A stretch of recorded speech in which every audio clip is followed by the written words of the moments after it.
પેલા કરી હગું હગ પણ પછી જોતા ને અત્યારે જોઈને કરીને ફરી જોય. સમય કેવો આવ્યો છે. એટલે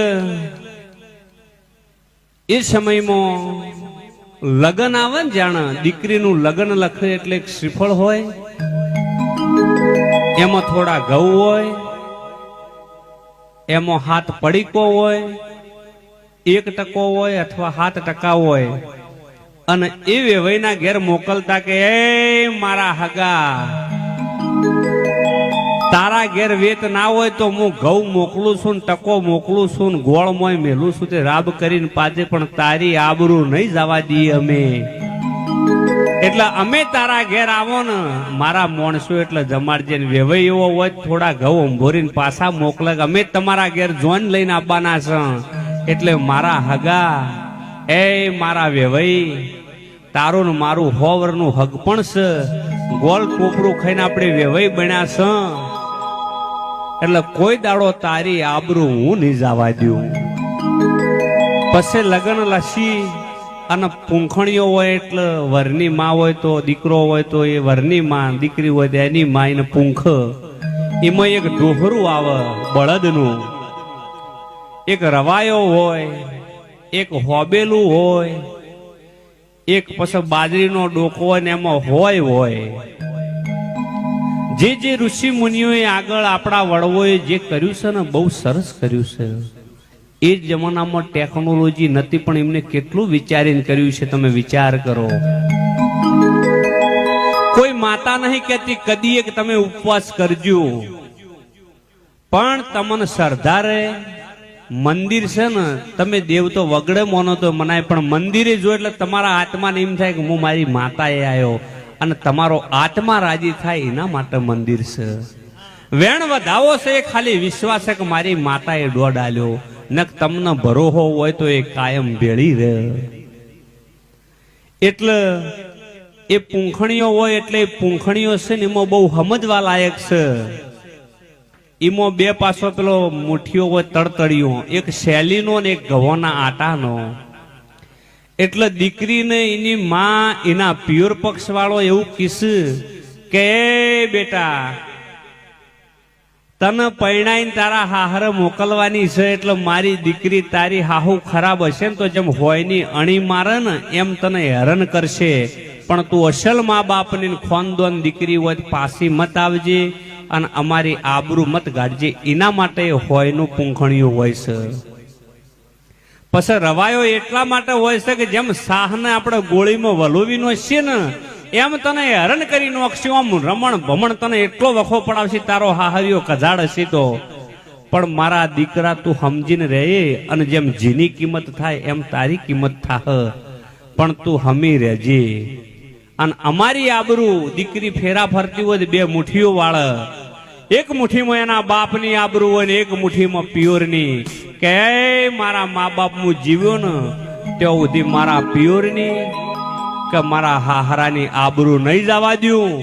એટલા માટે દીકરી મુઠ્ઠીઓ વાળીને ફેરા ફરતી એ જમાનાની વાત છે. પછી રવાયો એના ચેડે દોહરું હોય કે મારી દીકરી, હોમે વાળાના ઘેર તારું દુઃખ કદાચ આવે તારા કર્મે, તો બળદ બની અને તારે શેતર શેડવો પડતો, શેતર શેડીને પણ એ ઘેર રેજીને છૂટી મત થાજે. મારા દીકરાને અમારી આબરૂ રાખજે. એના માટે થઈને દોહરું હોય છે. પછી હોબેલું હોય છે કે તને ખોડી નોખે ને જેણી જેણી, તોય પેલા એમ કહેતા કે દીકરી મરી જાય હારી પણ છૂટી થાય ને ના હારી, એવું આપણા ગંઢિયા કહેતા. એટલે તને ખોડી નાખશે મારા દીકરા, પણ તું અસલ ખાનદાનની દીકરી હોય તો છૂટી મત થાજે. પછી ગવોનો તરતડિયો હોય એ ફેરવ કજો આ બોજી મુઠ્ઠી લાખની, અને આટલા બધા વચનો તમને બોધ્યો છે, અને હળી મળીને રહેજો. અને કદાચ ના રહો તો આ શૈલીનું તરતડિયું નોખવામાં આવે, ખબર છે? એટલે નોખો એટલે ફેદાઈ જાય. જો કે તમારી મરજી હોય એમ તમે કરજો, ના શૈલીનું તરતડિયું ફેદાય એમ ફેદાઈ જાજો. પછી દીકરીને ચોરીમાં ફેરા ફરતી હોય ને એટલે જમણા પગનું ચંપલ કાઢીને એને પજે લગાડવામાં આવે કે દીકરા આજથી તારા જીવનમાં ડુંગરા ચડવાનું ચાલુ થઈ ગયું, ડુંગરા ચડવા પડે ચડીને પણ જીવન પાર પાડજે. અને દીકરીનું વાળાબાનો ટેમ આવે ને, ગમે તેવો બાપ હોય સાહેબ, એના માથે મોત હોય ને બંદૂક કોક ગોળી મારે તેનો બાપ નારવો, પણ આ દુનિયામાં એવો કોઈ બાપ ના હોય પોતાની દીકરીનું વાળાબાનો ટેમ થાય ને એની વશમાં વહુ ના આવે. ગમે એવો બાપ મજબૂત હોય પણ એ દાડે હારી જાય. અને તોય વસ્તી એમ કે ગાડી જાતી હોય કે એના બાપે શું આલ્યું છે, અલ્યા એના બાપે એક કલાકની દીકરી હતી ને 20 વર્ષની કરી, જેને પોતાના જીવના ઘોડે હાચવી, કાળજાનો ટુકડો, કોઈ દાડો એનું માથું ના દુખવા દીધું હોય એવી કરોડો રૂપિયાની તને દીકરી આલી છે. અને વસ્તી તો પુરગત જોવો છે કે એના બાપે તિજોરી આલી કે પલંગ આલ્યો. અલ્યા ભલા માણસ એના બાપે એના કાળજાનો કટકો આલ્યો છે. હા, અને કે દીકરી તું હું છોડીને આવી, એને પિયોર છોડ્યું, એને મા બાપ છોડ્યું, એને બેનપણીઓ છોડી, એને ભાઈ છોડ્યા, એને બુન છોડ્યું, એને તમામ પિયોરનો ઝાડ નેની નેની ગલીઓમાં રમીને મોટી થઈ હોય ગલીઓ છોડી. અને તોય જેના ઘેર હારે જાય માણસ શું કે તું હું છોડીને આવી છે. ભલા માણસ એને છોડ્યું છે એટલું આપણે છોડી ના એક. અને દીકરી હારે હેડવાનો ટેમ થાય એટલે કંકુની થાળી કરવામાં આવે, અને એ થાળીમાં દીકરીના 2 હાથ પલાળી અને બાપના 2 ટોડલી એના પંજા મરાવવામાં આવે.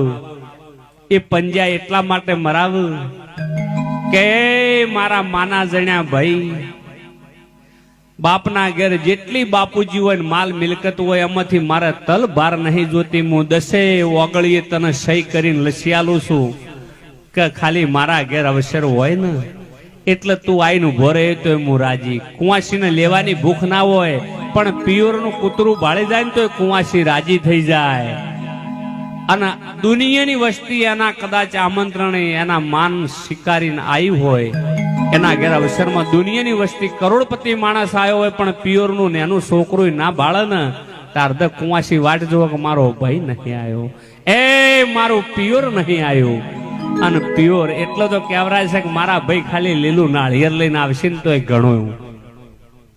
એટલે એટલા માટે 10 ઓગળીએ કરીને એના પંજા પાડવામાં આવે છે. અને એ જમાનાની વાત છે કે બળદગાડું હોય, કદાચ હેડતા જવાનું હોય અને દીકરી શરમાળ હોય એટલે તરહ લાગે કોઈના પાસે પોણી ના માજીએ કે એટલે ટોપરું ફોડી ગોમના ગોદરે અને એના ખોળામાં ટોપરું આલવામાં આવે કે જો મારા દીકરા તને તરહ લાગે ને તો આ ટોપરાની કળી તારા મૂઢા મિલજે, અમી રહે તને તરહ નહીં લાગે. પણ અત્યારે ટેકનોલોજીનો જમાનો આવ્યો છે સવજી ભાઈ, સંસ્કૃતિ આગળની લાગણીઓ આપણા ગંઢિયાના જે કરાર કરેલા લોકો ભૂલી જશે. અત્યારે તો હગું કર્યું હોય 4 દાડા થઈને ફોનમાં કોઈક બબાલ થાય કે પપ્પા મને નથી ગમતું, એના પપ્પાએ પાછા તૈયાર, ચલો બેટા છૂટું કરી દો હડો. ન કે પેલા દીકરી ગમે એવું દુઃખ હોય ને તો પિયોરમાં ના કહેતી કે હું કહે તો મારો મા બાપ મારી ચિંતા કરશે, એવી સમજણ